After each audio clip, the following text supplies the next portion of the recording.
수자령이란 태아령을 말합니다. 즉 유산, 사산, 낙태 등 어머니의 뱃속에서 횡사한 아기의 영혼을 의미합니다. 태아는 한때 태어나자마자 숨진 갓난 아이 및 유아기에 사망한 7세 이하의 어린이를 가리키기도 했지만 현재는 유산이나 낙태, 사산으로 의해 태어날 수 없었던 태아를 가리키는 것이 일반적이 되고 있습니다. 수자라는 단어는 주로 한국이 아닌 일본에서 쓰는 단어이며 과거 생활고로 양육이 어려워 아이를 물에 흘려버리는 풍습에서 나온 것이라고 하지만 현대에는 조금 의미가 바뀌어 어머니의 양수 안에 있었다고 하여 수자라고 부르기도 합니다. 이 태아는 이름도 없고 유골도 없고 세상의 빛도 보지 못했으며 부모의 얼굴도 모르고 부모 또한 자식의 얼굴을 모릅니다. 영적인 일에 종사하는 극히 일부의 분들의 입장에서는 낙태영가가 가족을 힘들게 한다고 하지만 사실 그렇지 않습니다. 왜냐하면 태아의 영은 인간 세상의 더러움을 모르고 그 마음은 보석처럼 순수하기 때문입니다. 화를 낼 줄도 모르고 분노할 줄도 모르고 괴롭힐 줄도 모르고 슬퍼할 줄도 모릅니다. 이러한 모든 것들은 사람으로 태어나 삶을 살아가면서 배우는 것들이기 때문입니다. 태아의 영은 윤회의 수레바퀴에 들어 새로운 삶을 시작하길 원합니다. 하지만 이를 방해하는 것은 살아있는 가족들입니다. 이제부터 연재를 통해 무엇이 문제고 어떻게 받아들여야 하는지에 대해 말씀드리겠습니다. 많은 사람들이 낙태한 태아령이 가족들을 힘들게 하고 복수를 한다고 말합니다. 하지만 이는 잘못된 주장입니다. 태아의 영은 살아있는 가족들을 부러워하지 않고 원망하지도 괴롭히지도 힘들게도 하지 않습니다. 도리어 살아있는 가족들이 태아의 영을 힘들게 합니다. 윤회의 수레바퀴에 들어야 새로운 삶을 시작할 수 있는데 이를 가족들이 막고 있기 때문입니다. 특히 실제로 자신의 뱃속에서 태아를 키운 어머니가 제일 심합니다. 물론 몸으로 막는다는 얘기가 아니라 태아에 대한 죄책감이나 미안한 감정, 슬픈 감정 등의 부정적인 감정을 가짐으로써 태아의 영이 어머니를 염려하여 또는 그 감정들에게 묶여서 윤회의 수레바퀴에 들지 못하는 것입니다. 이때 태아령은 어머니의 옆에 아무 짓도 안 하고 단지 곁에 있을 뿐입니다. 태어나지 못했다고 가족들을 저주하고 복수심에 불타고 할 수가 없습니다. 질병으로 인해 정신연령이 7살 이상 성장하지 못하는 사람이 자신을 이렇게 태어나게 만든 세상과 가족을 저주하고 복수심에 불타고 있을까요? 막 태어난 아기가 세상을 저주하고 아기를 가질 수 있을까요? 하물며 세상에 태어나지 못하고 인간 세상에 티끌 하나도 접하지 못한 순수한 태아령이 아기를 가질 수 있을까요? 태아령은 세상에 태어나 살아가는 사람과 달리 이분 법적인 생각을 하지 못합니다. 태어나지 못해서 가족을 괴롭힌다. 이 또한 이분 법적인 논리입니다. 인간 세상에 태어나서 살아가면서 체험하는 것들로 인해 처음에 순수하고 이분 법적이지 않는 태아의 정신은 점점 사라지며 점차적으로 이분 법적인 논리와 생각들이 정착됩니다. 이러한 부정적인 것들은 모두 인간 세상을 살아가면서 배우는 것들입니다. 이를 모르기 때문에 사람들은 태아령이 태어나지 못해서 가족들을 힘들게 하고 복수를 한다고 생각합니다. 그렇기 때문에 우리가 해야 할 것은 단 한 가지.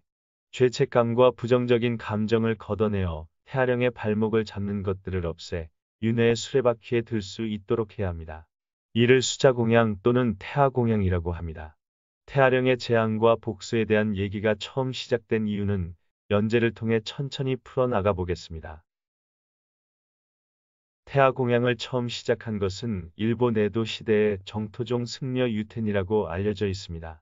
승려 유텐은 이전까지 변변한 공양도 하지 않은 태아에게 법명을 부여하고 공양을 했다고 전해집니다. 그것은 죽은 아이의 영혼을 공양이라기보다는 아이를 잃은 부모의 고통을 구제하기 위한 행위였던 것이 아닐까 생각합니다. 에도 시대는 사산율이 10에서 15%, 1세 미만의 유아 사망률이 20%, 2에서 5세 유아 사망률이 10에서 15%였던 상황이었다고 합니다. 그만큼 많은 부모가 자식을 잃고 있음에도 불구하고 그 고통을 달래주는 것이 아무것도 없었던 것 같습니다. 그 상황에 종교인으로 대응한 것이 정토종 승려 유텐이었습니다. 유텐이 있던 시기에도 태아 공양의 태아의 재앙이란 개념은 존재하지 않았습니다. 현대에 널리 퍼져 있는 태아의 재앙에 의한 태아 공양은 1970년대에 시작되었습니다. 일본에서 1970년대부터 과거에는 없었던 태아의 재앙이라는 얘기들이 나오기 시작했습니다. 1970년대 이전 하시모토 테츠마시가 최근 이상한 범죄, 사회 문제의 대부분은 태아 낙태 그리고 인명경시와 관계가 있다라고 생각을 하게 되었습니다. 1971년 사이타마현의 시운잔 지조지라는 사원을 건축하여 하시모토 테츠마시가 초대주지가 되었습니다. 이때부터 태아 공양의 붐이 일본에서 발생하였고 태아의 재앙이라는 생각이 도입된 것으로 보고 있습니다. 당시 일본은 오컬트 붐이었기 때문에 UFO와 초능력 등과 함께 많은 심령 현상이나 질병의 원인이 태아의 재앙이다라는 식으로 TV와 잡지에 다루어졌습니다. 낙태한 태아가 성불하지 못하고 고통받고 있다던가, 삼도천의 모래 강변을 헤매고 있다고 한다던가, 어머니와 형제의 탈이 있거나 자식이나 손자 대까지 탈이 난다면 같은 위협적 표현으로 불안함을 자극하는 내용들을 많이 볼 수 있게 되었습니다. 이러한 태아 공양이라든가 태아의 재앙이라든가 하는 것이 급속도로 확산되었던 이유는 실제로 1970년 전후 일본에서 낙태가 폭발적으로 증가했기 때문입니다. 2002년 NHK가 실시한 조사에서 지금까지 낙태를 경험한 적이 있습니까? 라는 질문에 대해 20대 30대에서는 약 30%, 40대에서는 35%, 50대 60대에서는 약 50%가 1회 이상 경험한 적이 있다는 결과가 나왔습니다. 즉, 많은 분들이 낙태에 대한 후회, 죄책감 등을 안고 있어 태아의 재앙에 대한 경종을 울리고 있고 불행이 그에 따른 것이라고 느끼고 사회에 정착했다고 생각할 수 있습니다. 또 태아 공양이나 태아의 재앙이 정착한 배경에는 단가제도가 파탄의 경영이 어려워진 많은 사원이 대형 묘석업자와 협력하여 태아 공양을 대대적으로 선전하기 시작했던 것이 크게 영향을 주고 있는 것으로 알려져 있습니다. 이렇게 태아 공양 자체는 역사가 짧고 태아의 재앙은 사원과 묘석업자들의 수입을 위해 만들어진 잘못된 것입니다. 아마도 현재 한국의 낙태영가 천도도 일본의 태아 공양 붐을 타고 온 태아의 재앙이 무속에 흡수되어 발생한 게 아닐까 싶습니다. 태아가 원망하고 괴롭히고 재앙을 만드는 게 절대 아닙니다. 공양이란 산스크리트어 푸자나의 약자입니다. 불, 보살, 제천 등에게 행동, 말, 마음의 세 가지 방법과 함께 향과 꽃, 음식 등을 올리고 기도하는 것입니다. 즉, 공양은 진심이 뒤따르지 않으면 의미가 없습니다. 태아의 영이 무서워 태아 공양을 실시하는 것은 아예 자기중심적이며 자신의 일밖에 생각하지 않는 이기적인 행동이라고 할 수 있습니다. 이는 공양이 아니기에 아무리 물질적으로 무언가를 해도 공양이 될 수 없습니다. 태아 공양은 불행히도 세상에 낳아주지 못한 우리 아이의 행복을 기원하며 공양하는 것입니다. 이것은 작은 생명에 대한 큰 기도입니다. 죄책감과 고통, 슬픔에 젖어 있는 부부가 태아 공양을 함으로 인하여 생명의 소중함을 다시금 깨닫고 부정적인 감정들을 훌훌 털어버리고 적극적으로 살아갈 수 있도록 구제해주는 방편인 것입니다. 어머니가 죄책감과 부정적인 감정들을 완전히 걷어내면 태아의 영은 자연스럽게 윤회의 수레바퀴에 들 수 있게 됩니다. 논리는 논리일 뿐. 제가 조사한 바로는 수자령이 있는 분들 남편들이 대체적으로 10명 중 6, 7명은 다 일찍 돌아가셨습니다. 수자령의 형제 자매들은 일이 잘 안 풀렸고요. 라고 말씀하시며 지금까지 말씀드린 내용이 마음에 들지 않거나 마음이 불편하신 분들도 계실 것입니다. 이분들의 주장은 1970년대 일본에서 시작된 수자령이 가족을 힘들게 한다 라는 이론이 국내에 수입되어 뿌리내린 전형적인 예입니다. 그리고 가깝지만 먼 나라가 일본이니까 당연한 얘기겠지만 아마도 수자령의 재앙이 일본 현지에서는 이미 낡은 이론으로 취급된다는 사실을 모르실 것입니다. 1970년대 일본을 강타한 수자령의 재앙 이후 시간이 흘러 새롭게 업그레이드되어 등장한 이론이 바로 제가 연재한 수자령 이야기의 내용입니다. 즉, 수자령 이야기 연재 내용은 제 개인의 의견이 아니라 일본 현지에서 현업으로 뛰시는 분들의 이론입니다. 그것도 수자령 공양 전문으로 영업을 하고 많은 경험을 쌓으신 분들이 하신 말씀입니다. 저는 1970년대 수자령의 재앙붐 이후로 한국에 업데이트되지 않은 최신 내용을 연재를 통해 알린 것이 전부입니다. 수자 공양에 대해 최신 이론과 기술 그리고 높은 이익을 창출하는 나라는 한국이 아니라 아직까지 일본입니다. 수자령의 재앙도 수십 년 전 당시 일본에서 인기와 공포를 한몸에 받았던 이론이 한국으로 유입된 것에 불과합니다. 만약 잘 와닿지 않으시거나 거짓말이나 결국 논리일 뿐이라고 생각되신다면 일본에 직접 가셔서 수자공양을 하는 여러 절에 문의해 보십시오. 돈은 좀 들더라도 그게 가장 확실한 방법입니다.